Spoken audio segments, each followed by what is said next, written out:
Problem number 3.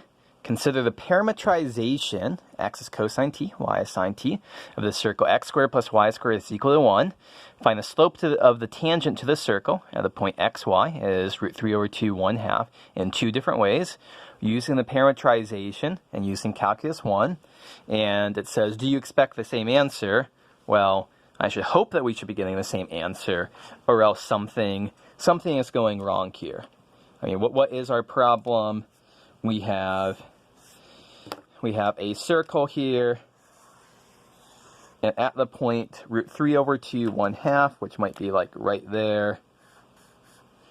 There's only one slope of the tangent line. It should be the same way whether we use this parametrization or use calculus 1. Let me actually do it with calculus 1 techniques first. This is the circle, x squared plus y squared is equal to 1. If we use implicit differentiation here, do d by dx of everything here. The derivative of x squared with respect to x is 2x. The derivative of y squared with respect to x is 2y dy dx. The derivative of a constant is just 0. We want to solve this for dy dx. We can divide both sides by 2. 0 divided by 2 is 2. And we should end up with dy over dx.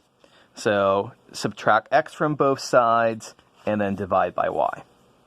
What's going on now? We need to plug in x is root 3 over 2. Y is 1/2. And so we end up with minus x is root 3 over 2. And y is 1/2. And so this ends up as negative root 3, which is a reasonable answer from my hastily drawn picture here. The slope is negative. I like that. Now let's do it using chapter 11 methods, using parametrizations. What's going on? So our formula for dy dx is, that's going to be the slope of the tangent line, is y prime of t divided by x prime of t.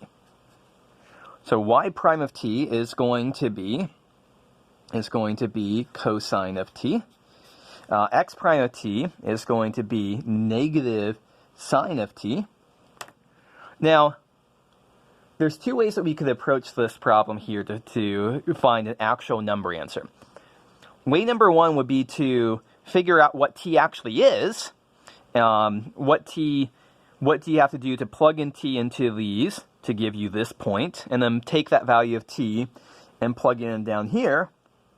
But realize that what we have right now is that at this particular value of t, we know that at this t, we already know that x is cosine t is root 3 over 2, and y is sine t is 1/2.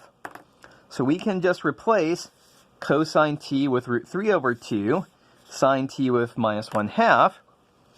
And so this is going to give root 3 over 2 divided by minus 1/2, which again simplifies down to root 3. So we do in fact get the same answer, which we had better get the same answer for this problem.